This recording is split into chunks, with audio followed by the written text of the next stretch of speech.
Hola, ¿me escuchan? No te escucho yo a vos, Miriam. Hola, profe. Sí, sí, se escucha. ¿Sí?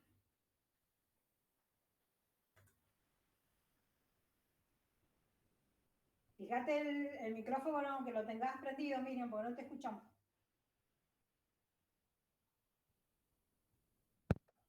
¿Escuchan? Ahora sí. Ah, me parece que está fallando, ¿sabe qué? El auricular. Ah, puede ser. Puede ser. ¿Cómo andan? ¿Bien? Bien, bien, bien.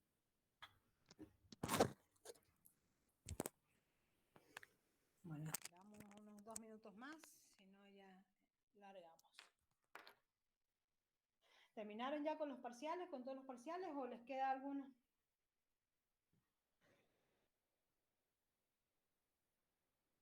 No, no nos queda ninguno, profe. Ya Bien. terminamos. Estamos andando ya. Hoy, Esperar finales. hoy entonces. Se va terminando el año, aunque no lo creamos, se va terminando.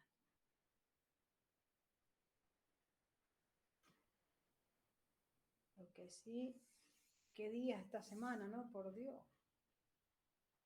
La verdad que están horribles los días. Un calor espantoso, profe. Sí. Y es onda lo que está corriendo porque es un viento caliente. La verdad que ya no Como quiero saber lo mínimo que me... norte. Sí, en norte, más por ahí se mezcla. Tenés entre norte y... ¿Viste cómo estaba ahora temprano? Bueno, eso de las 12 por ahí. Cómo venía de allá de la cordillera. Yo pensé que iba a llegar fuerte el viento y no, se fue por arriba, ¿no? Pero se veía una tierra. Es que hemos pasado muy rápido de un lado al otro, me parece, como que hemos venido de frío a calor insoportable. Y la De semana repente, que viene supuestamente va a estar fresco. Porque los días que serio. más van a ser 26, 25, o sea, Oh, los 40 que tenemos ahora son 15 grados menos. Dios mío. Anoche prendí aire, me desperté, tenía frío, no, al final no se sabe qué hacer. Claro, y así empiezan los resfríos también. Mm. Y que ahora no sabe si es resfrío o la otra cosa, así que Se es todo complica un la tema. historia. Es todo un tema. Yes. ¿Ustedes han tenido alguna COVID? No, yo en mi familia, una de mis hijas nada más, pero nosotros, yo y mi marido, nada. Zafaron. Ujú. Cuidamos, y mire, mi marido estaba sorteado por todos lados, yo cuidando a mi madre, que es mayor también, de que no le Claro, diera.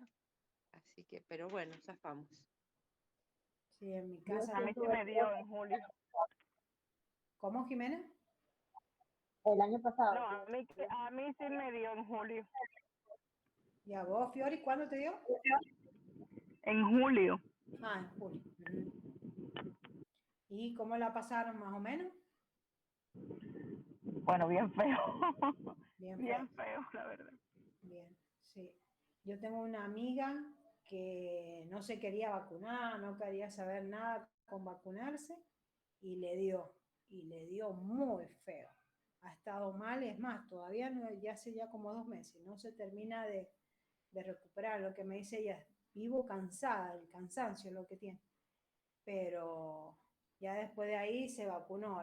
Yo le decía, así, qué sé yo, es preferible por ahí la vacuna y no pasarlo tan feo, porque dicen que, la verdad es que dicen que es muy feo. Si te Deja agarra algunas mal parado, es secuelas, muy feo. profe. Mire, ¿Cómo? mi yerno, que es una persona joven, bien alimentada, mi hija Mm, es una persona que cocina muy natural, le agarró, pero tan mal, profe, estuvo casi 3, 4 días con 40 de fiebre mm, y le agarró a él, a los dos chiquitos y a mi hija. Y resulta, profe, que después, con el tiempo, a mi hija no le ha quedado secuelas, pero a él sí, dolores de cabeza, de cuerpo, se han hecho estudios, qué sé yo. Parece que hay personas a las que realmente la deja mal, sí. la deja mal, es un chico de 32 años, no es una persona mayor, ya le Claro. digo, con buena salud y todo, Mm, pero se ve que hay gente a la que realmente le sienta mal. sí. Sí, yo doy clases en el colegio parroquial de Santa Lucía, ¿no? Y he tenido varios profesores, aparte de los alumnos, ¿no? Que ha habido varios con COVID, y lamentablemente de los profesores ha habido 2 o 3 que han perdido o a hermanos o a los padres o a algún familiar, o la señora, por ejemplo, de uno de los profesores. Se enfermó la hija, a los 2 días estaba ella, vivía ahí en el barrio, vive él en el barrio Camus, no conseguían sanatorio ni hospital por ningún lado. Esa noche estuvo toda la noche la ambulancia en la casa de ella dándole oxígeno porque estaba bastante mal. Y al otro día, cuando consiguieron que la internaran, que habrá sido a las 10 de la mañana, bueno, todos habíamos estado movidos con el tema de que no conseguía, que estaba delicada. Y internaron a las 10, que nos avisaron que ya había conseguido cama, que estaba en el Marcial Quiroga, y a las 2:30 nos avisaron que había fallecido. Así que fulminante, no duró ni 4 días.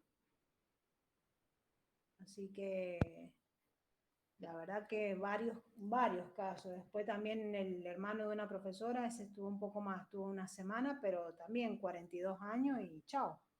O sea, gente joven, como vos decís, y depende cómo te pille el, el virus este en el cuerpo, o cómo sea tu cuerpo para resistirlo también. Conectada 2 veces porque estamos grabando con otro la clase, ¿sabe? Sí, está bien, No no hay hay problema. problema. No hay problema. Así que, bueno, Sony 38. Vayamos empezando, ¿ah? Esto era lo último que me había faltado de darles, que bueno, cuando estuvimos hablando la última clase se me escapó. Después cuando me puse a revisar faltaba esto. Esto es bastante técnico, porque son los análisis que se le hacen al vino, ¿bien? Pero necesito más o menos que ustedes, sobre todo cuando vayan a estar después en una bodega, que puede ser que en algún momento trabajen en alguna bodega, por lo menos ustedes conozcan, no muy profundamente como es el enólogo en realidad, pero por lo menos conocer qué tipo de análisis se le hacen a los vinos. ¿Bien? Entonces, vamos a empezar. Son pocos, no son muchos, pero bueno.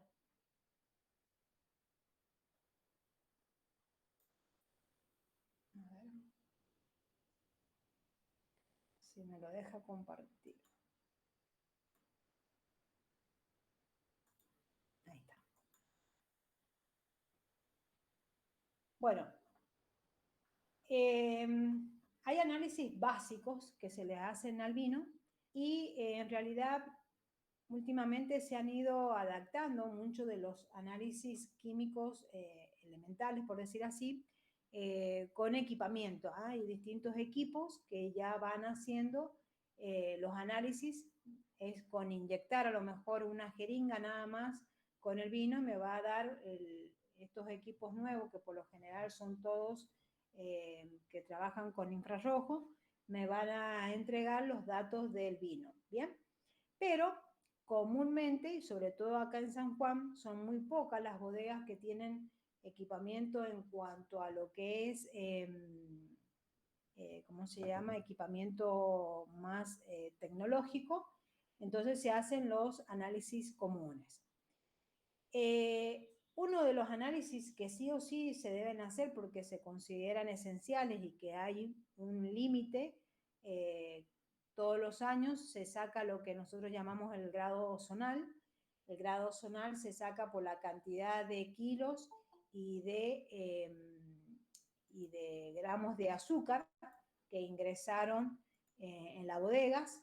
Se hace un promedio, el instituto hace un promedio y de ahí saca cuál sería el grado zonal para cada región.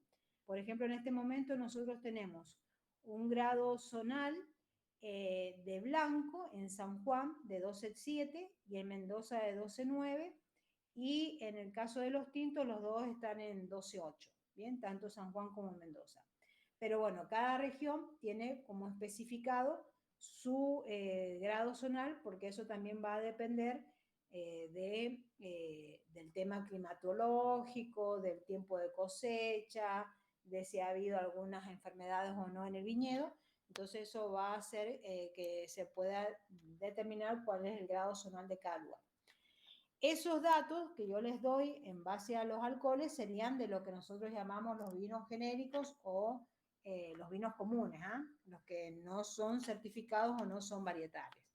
Los varietales, por lo general, se tienen el grado alcohólico de acuerdo al azúcar que ingresó a la bodega, que pueden ser más de estos valores que yo les daba o menos. ¿Ve?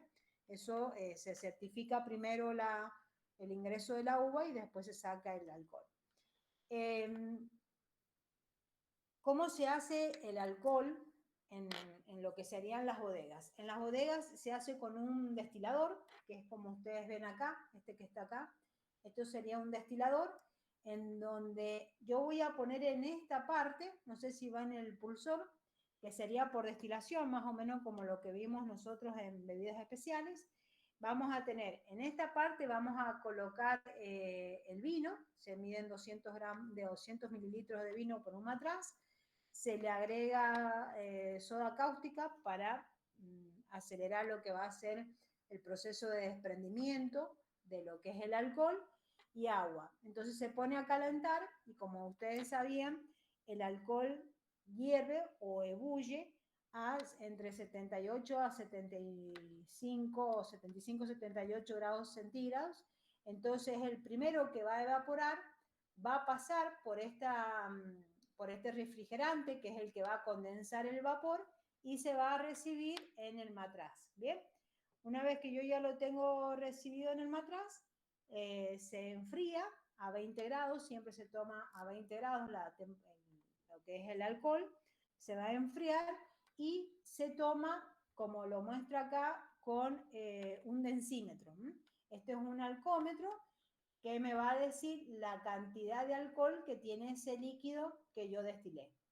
Entonces, de acuerdo, hay distintos alcohómetros, estos se llaman alcohómetros, hay distintos alcohómetros de acuerdo a la graduación alcohólica que va a tener el vino. Empezamos de 0 a 10, de 10 a 20 y los mayores, cuando hacemos, por ejemplo, para lo que es el alcohol puro, ¿no? Podemos llegar hasta los 96. Pero comúnmente en las bodegas serían de 0 a 10, de 6 a 16 y de 10 a 20. Esa sería la forma de tomar el alcohol. Se enfría, como les decía, el líquido este que yo recibí acá, en este matraz, lo voy a enfriar, se colocan en esta probeta y se mide el alcohol. ¿Bien? Y ese me va a decir cuál es el alcohol que tiene el vino. Eso sería más o menos lo que es el proceso del alcohol. Después hay otro dato que nosotros tomamos, que es la masa volúmica, o sea, cuál es la densidad que va a tener ese vino para después poder sacar lo que llamamos el extracto. El extracto sería todos aquellos compuestos, el extracto seco sería todos aquellos compuestos que no se volatilizan, como todo lo que serían los minerales. ¿Bien? Para poder hacer eso, antes se hacía otro proceso que demoraba casi 3 horas en tomar el extracto. Después, con estos nuevos equipos y por una nueva resolución del INB, se hace determinándolo con una tabla. Pero yo, para poder tener ese dato, necesito saber cuál es la densidad que tiene el vino a los 20 grados, la volátil y el alcohol. ¿Bien? Y dependiendo de eso va a ser el extracto. Por ejemplo, acá la densidad que tiene el agua es de 0,9282, ¿bien? 82. Esa es la densidad que tiene el agua. Por lo general, los vinos blancos que son secos tienen menos, va a estar en un 99, 10, 20 o poco o menos, y en los casos de los vinos tintos, por lo general es un poco más. Puede estar en los 40, 50, 99, 40, 99, 50. Ya si el vino es dulce o está un dulce natural, esa densidad va a ir aumentando. Bien, antes se hacía como yo les decía, se tomaba el extracto seco colocando el vino, se hacía evaporar, después se lo colocaba en una estufa de secado y después se pesaba, por diferencia de pesado era el extracto que sacábamos, pero ahora se hace directamente por esto, que hay una tabla que me va a decir cuál es el extracto, sacando un cálculo, por supuesto matemático, cuál es el extracto que tengo, y se hacen con unos equipos que son digitales, que por lo general son los densímetros digitales de mano o de mesa, ¿bien? Después, otro dato importante que sí o sí necesitamos tener en el vino es la acidez volátil. La acidez volátil es la que nos va a dar la cantidad de ácido acético que tiene el vino. Cuando un vino está muy acetificado, acuérdense en que ya se transforma en vinagre, ¿bien? Entonces, nosotros a nivel de legislación de la Argentina tenemos que para un vino fraccionado, la acidez volátil no puede ser superior a 1, ¿bien? Sería 80 miligramos por litros y tenemos una tolerancia hasta 1, y ahí vamos a medir la cantidad de ácido acético que tiene ese vino cuando está fraccionado. Cuando está en pileta se permite con la tolerancia llegar hasta 1,20, pero no más de ahí. Y esto también se coloca una muestra, por evaporación se destila, y a ese el destilado es que se le hacen unas titulaciones con ácido, con hidróxido de sodio y después con yodo, y con un cálculo matemático también determinamos la cantidad de ácido acético que tiene, que sería la acidez volátil. ¿Bien? ¿Van más o menos entendiendo? Profe. Sí. Sí, decime.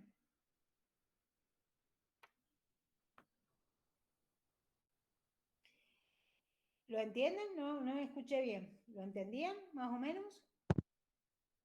Bueno, sí. Sí.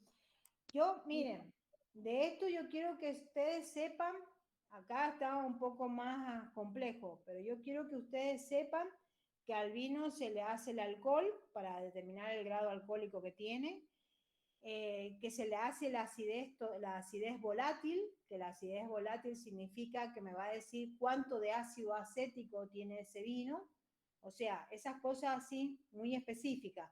No quiero que se sepan cómo es todo el análisis, ahí les explico como para que tengan en cuenta, pero no necesito que lo sepan como un técnico, ¿bien? Pero sí cuáles son los análisis que se hacen. Después tenemos, bueno, el extracto seco, que era lo que yo les decía, se hacía con la densidad, teniendo el valor de la volátil y el valor del alcohol, por un cálculo matemático hacía la densidad, y por lo general, como les decía, un vino blanco que está bien límpido puede estar entre 18, 20, 22, dependiendo también del año de elaboración, y los vinos tintos entre 29, 30 hasta 35 pueden llegar, ¿bien? Y eso lo que me va a dar, ese extracto seco, es la cantidad de sustancias que no se pueden volatilizar, que por lo general son los minerales o los azúcares. Después está la acidez total, que en esta, la acidez total, lo que yo mido es la cantidad de ácido tartárico que tiene el vino, que es lo que va a dar en los vinos blancos que nosotros tengamos una acidez, que sintamos ese frescor en el vino, está dado precisamente por la acidez. Y acá en esta acidez total, por lo general vamos a medir algún otro tipo de ácido,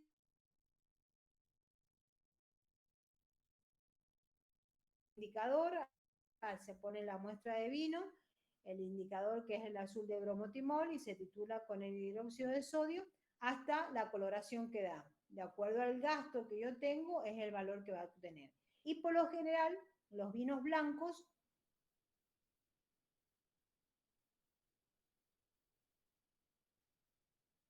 siempre son más ácidos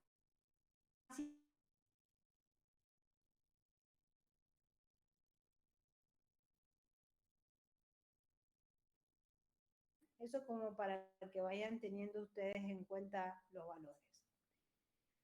Una vez, bueno, ahí se explica cómo se hace la titulación, que es lo que yo les decía, no necesito que lo sepan. Y después vamos a tener lo que es el anhidrido sulfuroso. El anhidrido sulfuroso, acuérdense que hay personas que son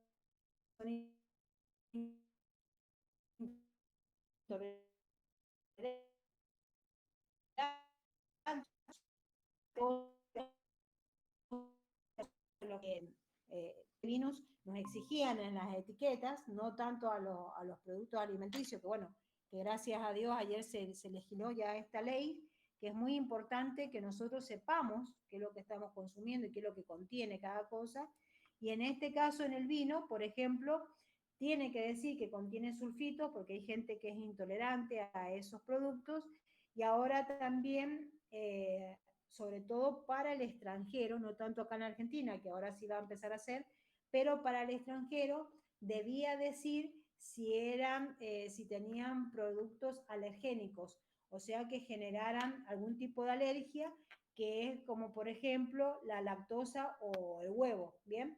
Hay gente que es intolerante a la lactosa e intolerante al huevo, y hay procesos que yo voy a hacer sobre todo en la etapa de las clarificaciones, en donde puedo agregarle albúmina de huevo o lactosa, a modo de caseinato de sodio, se agrega como caseína. Pero bueno, por más que uno lo filtre y todo lo demás, quedan pequeños rastros de estos componentes, y bueno, y en una persona que es intolerante a la lactosa o intolerante a lo que es el huevo, le puede generar alguna reacción. Entonces, acá en Argentina, lo único que nosotros deberíamos colocar en la etiqueta era el contenido de sulfitos, que era, como yo les decía, que puede ser algo que después le da dolor de cabeza y todo lo demás, pero ya a nivel internacional sí nos exigían ese tipo de aclaraciones en las etiquetas. Así que por eso es tan importante que acá en Argentina también se empiece a implementar. El anhidrido sulfuroso, que es el dióxido de azufre, por ahí en algunos vinos cuando uno los abre, sobre todo los vinos blancos, la primera impresión que me puede dar es el tema del anhidrido sulfuroso, que es el gas que se agrega, ¿no? El anhidrido sulfuroso se agrega como un antiséptico principalmente, para evitar el desarrollo de lo que van a ser las levaduras y las bacterias. Tiene otras propiedades como antioxidante, también genera un efecto defecante en el caso de cuando el vino está antes de estar en botella. Tiene varias propiedades, pero principalmente cuando yo ya lo tengo en botella, lo que va a actuar es como un conservador. Va a ser como un antiséptico que va a permitir que el vino se guarde mejor en la estadía que va a tener antes del consumo. ¿Bien? En este caso, nosotros hacemos dos tipos de análisis, que son el anhidrido total y el anhidrido libre. El total es cuando uno ha ido agregándole anhidrido al vino, para cuando se va elaborando, se va mezclando con parte de los componentes que tiene el vino y queda como total. Eso es algo que no se puede eliminar, por eso es que debe decir que contiene sulfitos. Y el anhidrido libre o molecular, porque hay dos anhidridos ahora con los cuales se trabaja, es el que me va a permitir la acción de conservar el vino en el tiempo y que no se eche a perder. ¿Bien? Esto también se toma una medida, se le agrega, se hace con yodo y una titulación con yodo, se le agrega almidón, perdón, y se lo titula con yodo, y ahí me va a decir la cantidad de anhidrido que tiene. En la Argentina, de libre, no puede haber más de 50, ¿bien? El valor máximo es hasta 50. Y en el caso de los vinos blancos o tintos, pueden ser en los blancos hasta 210 en total, y en los tintos hasta 180 también miligramos por litro, ¿no? Y ahí estaría más o menos la técnica como para el que la quiera ver. Después está el pH, que el pH es un análisis inversamente proporcional a lo que es la acidez. ¿Qué significa? Si yo tengo una acidez muy alta, supongamos que tengo una acidez de 7, de 8, eso me va a significar de que yo tenga un pH más bajo, que estaría entre los 3,2, 3,3. Los vinos blancos, por lo general, se los trabaja con un pH de 3,2 a 3,3, 3,4, ¿no? También dependiendo de la bodega, eso no es una receta fija para nadie. Y en el caso de los vinos tintos, lo ideal es que tuvieran entre 3,5 a 3,7. Pero hay muchos vinos, sobre todo los vinos de las bodegas trasladistas, en donde no invierten mucho en lo que es el tema de los insumos, por una cuestión de costo, podemos encontrar vinos hasta 4,3 de pH. ¿Bien? Eso me significaría, ese 4,3 me significa más o menos que tiene entre 3 y 4 de acidez total. O sea, fíjense, más alto es el pH, más baja va a ser la acidez.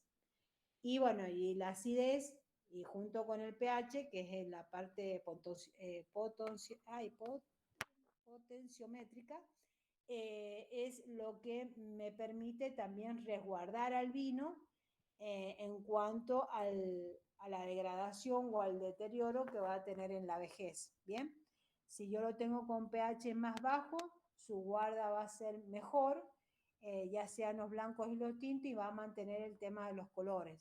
Entonces el color se va a poder mantener más en el tiempo.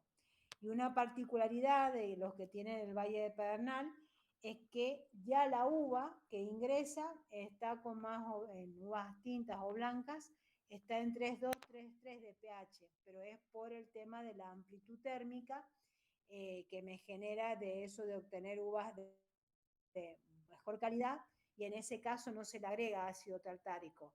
En cambio, prácticamente toda la uva que se usa de acá del Valle de Tulum, sí hay que agregarle ácido tartárico, porque bueno, el suelo es muy alcalino y necesitamos bajar ese pH para poder elaborar un vino de mejor calidad y que sea más aromático, con mejor color y todo lo demás. Y estos son los equipos, estos se miden con equipos directamente, que son los pHímetros. Esto sería un pHímetro manual, y después están los pHímetros de mesa. Bien. Y acá hay, por ejemplo, lo que yo les decía, un vino menos ácido va a tener menor acidez y mayor pH, y un vino más ácido va a tener mayor acidez y menor pH. Bien. Después están los azúcares reductores, que los azúcares sí o sí se analizan también en todos los vinos para saber cuál es la cantidad de azúcar residual que tiene el vino.